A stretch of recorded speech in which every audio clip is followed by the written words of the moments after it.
विधानसभा चुनाव के बाद कांग्रेस नेता पिता पुत्र ने पहली बार बुलाई कार्यकर्ता बैठक। कहा, जब तक संवैधानिक संस्थाओं का दुरुपयोग होता रहेगा तब तक निष्पक्ष चुनाव होना मुश्किल। रेवाड़ी की जनता के दिलों में रहते हैं चिरंजीव राव। विधायक लक्ष्मण यादव अपने हाथ में झाड़ू लेकर फोटो सेशन करवाने में रहते हैं व्यस्त। चिरंजीव राव पूर्व विधायक। विधानसभा चुनाव के बाद अखिल भारतीय राष्ट्रीय कांग्रेस ओबीसी विभाग के राष्ट्रीय अध्यक्ष एवं पूर्व मंत्री कैप्टन अजय सिंह यादव के मॉडल टाउन स्थित निवास स्थान पर पहली बार कार्यकर्ताओं की बैठक बुलाई, जहां पर कैप्टन अजय सिंह यादव व अखिल भारतीय राष्ट्रीय कांग्रेस के राष्ट्रीय सचिव एवं पूर्व विधायक चिरंजीव राव ने कार्यकर्ताओं में जोश भरा। कैप्टन अजय सिंह यादव ने साफ कहा कि जब तक संवैधानिक संस्थाओं का दुरुपयोग होता रहेगा तब तक निष्पक्ष चुनाव होना मुश्किल है, जो कि लोकतंत्र के लिए खतरा है।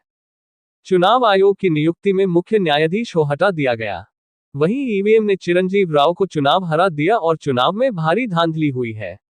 कार्यकर्ताओं से कैप्टन अजय सिंह यादव ने कहा, हार जीत तो एक हिस्से के दो पहलू हैं, लेकिन आपका मनोबल नहीं गिरा और आज भी आप चिरंजीव राव के साथ खड़े हो। इससे पता चलता है कि चिरंजीव राव रेवाड़ी की जनता के दिलों में रहते हैं।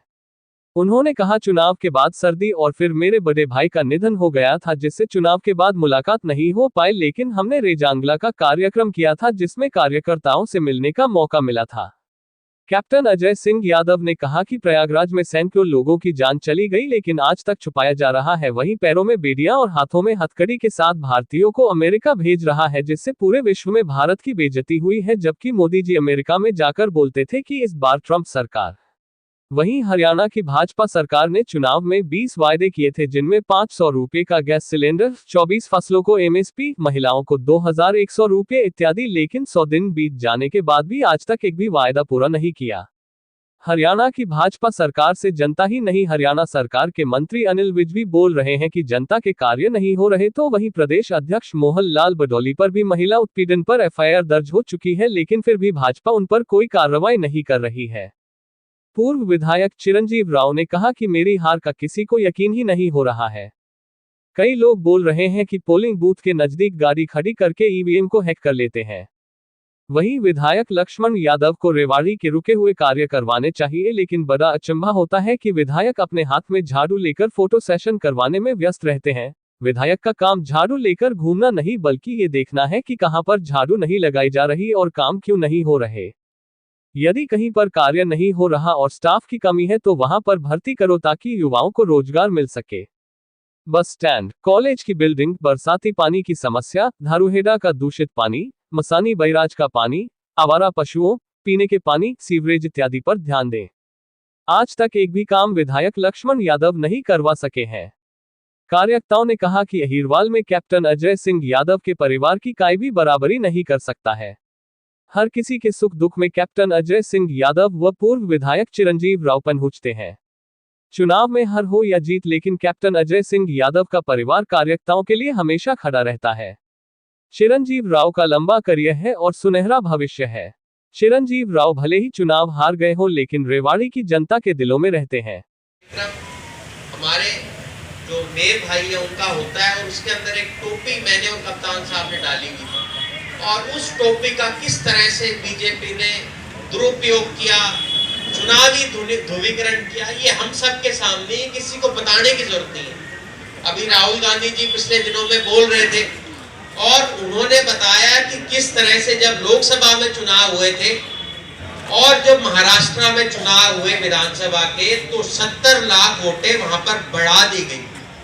आप ये बताओ, 4-5 महीने के अंतरकाल के अंदर किस तरह से इन्होंने 70 लाख वोटें महाराष्ट्र में बढ़ा दी और करीबन 40 लाख वोटें इन्होंने हरियाणा के अंदर बढ़ा दी, लोकसभा और विधानसभा के बीच में।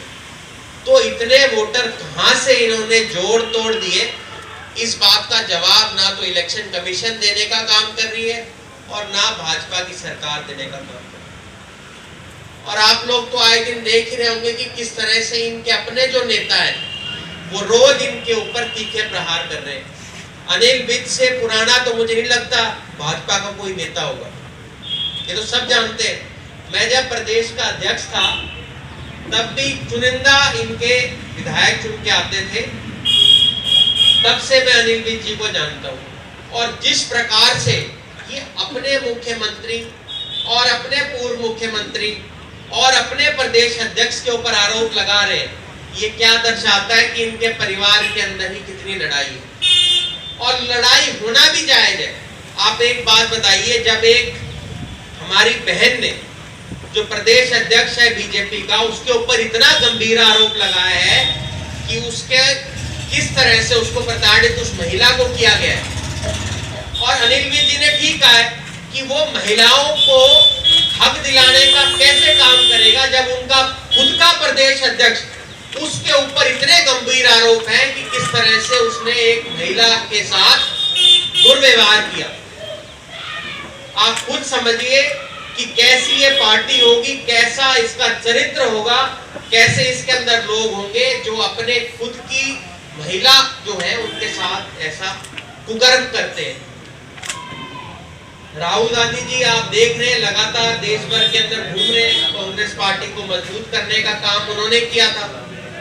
और जब हम लोग देख रहे थे यहाँ पर चुनाव हुए, तब आपने अगर देखा होगा जब काउंटिंग चल रही थी हमारी, तो जितनी भी ईवीएम की बैटरियां थी वो 96%, 98% और 99%। आप एक बात बताइए, एक मोबाइल जिसको हम पूरे दिन चलाते हैं, उसके बाद उसकी बैटरी क्या 99% रह सकती है? रह सकती है। पर हम सब लोगों ने पूरे हरियाणा के अंदर देखा कि जो ईवीएम की इनकी बैटरियां थी, उनकी जो चार्ज थी वो इतनी मिली। ये कैसे हो सकता है? इस बात का जवाब ना तो इलेक्शन कमीशन ने आज तक हमें दिया है, ना इस सरकार के लोगों ने हमें दिया। अभी आप लोगों ने देखा होगा किस तरह से मोदी जी जो नारे लगाते थे, अब की बार ट्रम्प सरकार अमेरिका के अंदर, और किस तरह से हमारे यहाँ के जो लोग हैं उनको बेड़ियों में बांधकर वापस हमारे देश भेजा जा रहा है। ये हमारे देश का कितना बड़ा अपमान है कि हमारे जो अपने नागरिक हैं उनको उस देश से निकालकर वापस यहाँ भेजा जा रहा है। ठीक है, आपको अलग तरीके से वो लोग वहां पर पहुंच गए, पर क्या उन्होंने इतना उनको पैरों से बांध दिया जाए? क्या ये हमारे देश का अपमान नहीं है? आप मुझे बताइए। और हमारे प्रधानमंत्री ऐसे हैं जिन्होंने अब उसके ऊपर एक शब्द अब तक नहीं कहा। ये दर्शाता है कि इनको हमारे लोगों से कोई सरोकार नहीं। अभी आप जानते हैं इलाहाबाद के अंदर कुंभ का मेला चल रहा है जो 144 साल बाद हुआ है, और हम सब धर्म को मानने वाले लोग हैं। पर किस तरह से हम लोगों ने देखा कि इन्होंने जो उनकी मुस्तैदी रहनी चाहिए, आज से पहले भी कितने कुंभ वहां पर हुए हैं, नहीं बची। वहां से जो लोग लौट कर आए, इन्होंने बताया कि हजारों लोगों की मृत्यु वहां पर हुई है। तो क्या भाजपा के नेताओं को, क्या हमारे प्रधानमंत्री को, क्या वहां के मुख्यमंत्री को जवाब देने की आज जरूरत नहीं है कि इतने लोगों ने अपनी जान क्यों गंवा दी? तो हम सब लोगों को इस तरफ भी ध्यान देना पड़ेगा। और मैं तो आप लोगों से ये कहूंगा कि आप लोगों ने इस चुनाव के अंदर पूरी मेहनत करी थी और आप लोगों की तरफ से कोई कमी नहीं रही, और आने वाले समय के अंदर भी इसी तरह से मैं भी मेहनत करूंगा आप लोगों के बीच में। कप्तान साहब भी लगातार आपके बीच में रहते हैं, मेहनत करते हैं, और आप सब भी जानते हैं कि 2026 में परिसमन भी होगा, उसके अंदर किस तरह से हमारी विधानसभाओं का बदलाव होगा, उस तरह भी हम लोग काम करेंगे। और मेरी ये कोशिश रहेगी कि जिस तरह से कप्तान साहब, मेरे दादाजी स्वर्गीय राव बे सिंह हमेशा आप लोगों के सुख दुख में रहे, मैं भी उसी तरीके से आप लोगों के बीच में हमेशा खड़ा रहूंगा। आप सब लोगों ने आज यहाँ आकर जो मेरा उत्साह बढ़ाया, मुझे आप लोगों ने जो आशीर्वाद दिया, इसके लिए आप सभी का मैं धन्यवाद करता हूँ। जय हिंद, जय भारत।